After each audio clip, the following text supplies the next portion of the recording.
Radio Show, the most positive business talk show in America. Best-selling authors of Lists That Saved My Business and founders of the Extreme Customer Service Directory, Angel Tussey and Eric Raymer, are inspiring you to get your business right. They know that customer experience isn't just another thing, it's the only thing. Let's join Angel and Eric for today's program. Hello and welcome to the Experience Pros Radio Show with Angel Tussey and Eric Raymer. Very nice to have you along with us today. We are here to remind you that small business is big business and your business is our business.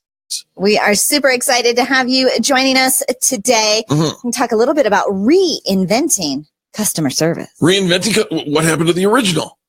Well, I think what happened to the original is it left the building. It no longer is here. It's gone. It is turned into the complaint department, the billing department, the call center. Right? The phrase customer service, it's a verb. It's an action. It's an activity. Right. It's a conversation. It's communication that centers on the customer. But I think so often we think we have a customer service department. You go stand in line over where there. We return defective junk. Returns. Yeah. And there's necessity for departments and places for us to complain, do returns, pay our bills and things as such. But it got stuck under the customer service moniker. And so people, when they hear the phrase customer service, it no longer has this connotation of I'm being served as the customer, I'm being taken care of. That, the whole idea of the customer is always right out the window. Customers are a nuisance. They're in the way. In fact, a lot of times treated as criminals. I remember going into a boutique and there were these bright yellow signs from the front door in the dressing room, all over plastered, that something along the line, if you shoplift, you get a free ride to jail. And I'm sure they thought it was cute. But to see them over and over and over again plastered all over this boutique, right? It just made me feel as if the customer was now being perceived as a criminal before they even walked in the door. Those are some strong words. Pizza company, pizza delivery, they keep track of the phone numbers and probably names and addresses of people who order pizzas, keeping notes on their customer so that as soon as the next person, and I'm all for keeping notes on customers, right? Keeping the lines of communication. But pretty much every note was this person's a pain in the neck. This person's, irritable. This person's a pill. This person's a grump. This person. And so as soon as you open up their file and you see that, how do you think you're going to react and respond to that human being? Poorly at best, right? Right. You're already going to be on defense. And so reinventing customer service to the point of putting the customer, in front, not so much the company, but the customer, right? Taking away the customer policies, because what do customer policies do? They police your customer. And so often you can't do this. You can't do that. We don't take back returns. You have to do it like this. You have to stand on your head and turn around and give me your firstborn child. Sometimes that might not be a bad idea. No. But however, just flipping it on its head where every single person in your company is experienced and trained and expected to take care of the customer instead of passing the buck to the next person. Well, I can't handle that. I have to pass you along. I mean, many times have we been on the receiving end of being passed along and passed along and passed along? And before you know it, you just feel like I don't matter. So what can you do? How do you avoid becoming a statistic when it comes to customer service? You reinvent. Sorry. Was that the end of your sentence? That was it. So how often do we make it hard for the customers? So let's start reinventing our customer experience and put everything through our customer experience filter, so to speak. You remember the golden rule? Do unto others before they get a chance to do unto you. Is that not it? No, I've never heard. I don't think that's the golden rule. Oh, that's a different rule. I think that's the, I don't know, like boxing glove rule or something like that. Oh, the golden rule. Do unto others. Careful. What do you think? What am I going to say? That's the golden Eric rule. The golden Eric rule. Yeah, I should have said that. That would have been brighter, huh? That might have been where you were going. Oh, why would I? I don't know. Here is the golden rule. Do unto others as you would have them do unto you. If you have an issue with that, you've got an issue with the Lord himself. He's the one who set it up. But here's the reality. If you want to reinvent your service. Better not have an issue with that, because now you have an issue with the Lord. I wouldn't. I mean, you kind of like just like drew the line. You have an issue with that? Take it up with the man. The big guy. So if you want to reinvent customer service, start with the golden rule. How would you like to be treated? Now, there's a foundation. Isn't there a platinum rule?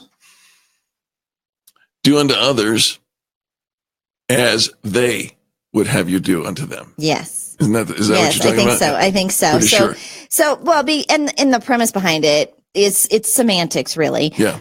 But the idea being do unto others as you'd have them do unto you is that oftentimes we put ourselves on the back burner. Right. We're always the last one served. Yeah. And so since we tend to not put ourselves as highly on the caring for list and treat people the way they want to be treated. Treat people like people. Right. Let's start with that. Treat people like human beings, not a ticket, not a transaction number, not a client case number, but as a human being. Let's treat them as a human being and run them all through the filter. Let's look at all of our systems, our processes, our interactions, our policies. Start there with what are the things that make it difficult to do business with us? How can we improve the systems? How can we simplify it? How can we improve the conversation and the communication that is going through, that they feel valued right every single time they have an interaction with us, whether that interaction is to purchase, to return, to pay a bill, to have an inquiry.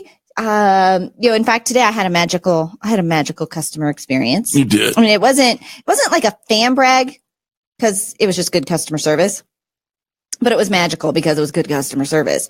And it was with a company that historically I've not gotten great service with over the phone. That's a nice way of putting it. Was it? Yeah. Okay. Yeah. So historically, don't typically get great service over the phone with this company. But today I did. I got somebody different, which hallelujah.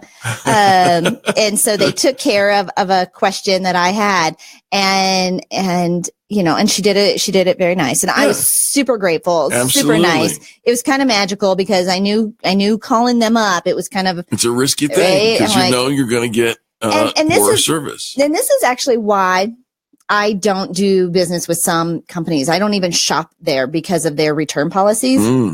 They just make you feel like a criminal.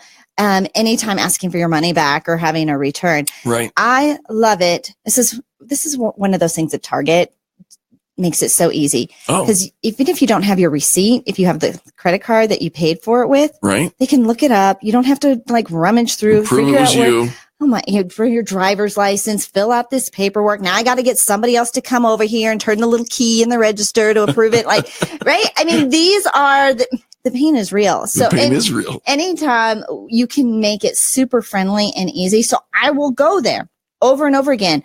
If you have a difficult return policy, I won't even bother because what if, and most of the time I don't return. In fact, I would rather donate most things than ever take it back because I hate how I feel, the feeling I get many times in that situation. So I'll avoid it. And so making this phone call today, it was one of those. Yeah. It's kind of it's not a big deal. Right. It's a little bit of money. It's $20. Yeah. Right. But I think they made a mistake and I want them to fix it because they've been such a pill to me in the past. And they did. But it was before I even got on the phone. And so think about that.